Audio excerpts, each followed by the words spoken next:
députés. C'est le président, nous sommes aujourd'hui réunis pour examiner la proposition de loi numéro 10/2025 portant règlement intérieur de l'Assemblée nationale. Nous voudrons saluer l'avancée constatée parce que le monde bouge et nous devrons toujours nous adapter. Si aujourd'hui nous voulons aller vers l'introduction de la chaîne parlementaire, l'évaluation des politiques publiques, ce sont deux points qui ne sont pas pris en compte par l'ancien règlement intérieur. Donc il est normal que le règlement intérieur de l'Assemblée nationale soit réajusté. Nous parlons de réajustement parce qu'il ne s'agit pas ici de tabula rasa. Nous avons juste ciblé les points à introduire ou améliorer pour être en phase avec la réalité du moment. Monsieur le Président, au niveau du Sénégal, il est souvent dit que nous n'avons pas un problème de texte. C'est l'application souvent des textes qui pose problème. On nous caricature même en disant que les autres ne se fatiguent pas à se mettre à réfléchir. Ils attendent que les Sénégalais réfléchissent pour venir prendre les conclusions et faire des applications dans leur pays. Voilà pourquoi, Monsieur le Président, je voudrais inviter à une application rigoureuse de ce règlement intérieur, toutefois adopté. Pourtant, dans le passé, le règlement intérieur passé, il y a beaucoup de choses, Monsieur le Président, qu'on aurait pu prendre le devant pour régler ça, mais on ne l'a jamais fait. Les absences sont souvent ici constatées et de façon répétitive.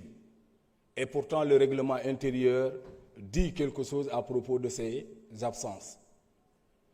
Nous avons également ce que je ne pourrais pas appeler des absences, mais c'est des démissions non déclarées.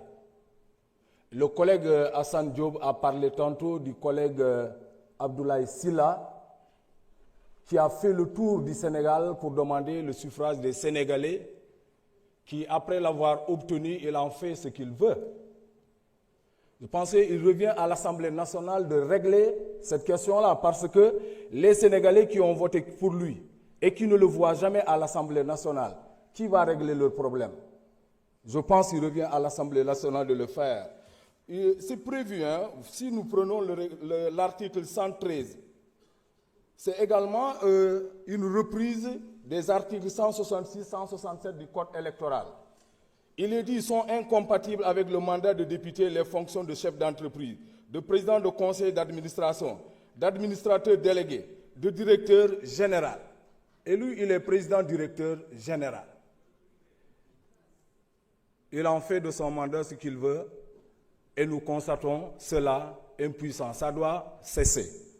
Je vous amène à l'article 118 et c'est également l'article 132 du Code électoral. Il est dit, le député qui, lors de son élection, se trouve dans l'un des cas d'incompatibilité visés au présent chapitre, est tenu d'établir dans les 8 jours qui suivent son entrée en fonction qu'il s'est démis de ses fonctions. Dans ce même article, il est dit, à défaut, il est déclaré démissionnaire d'office à moins qu'il ne se démette de son mandat.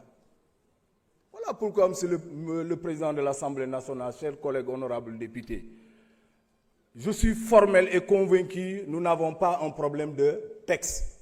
Les textes sont là, mais nous faisons de la gymnastique pour ne pas les respecter. Donc on va vers l'adoption du nouveau règlement intérieur. Le cas précis de Abdoulaye Sylla doit être réglé parce que j'ai entendu ici à plusieurs reprises les gens dire qu'on peut même régler ça hors session. Donc nous constatons sa démission d'office.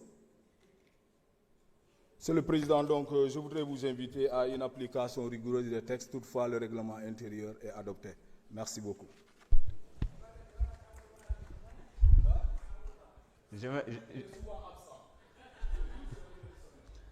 Jërëjëf honorable Bakary, honorable Ahmadou Lo.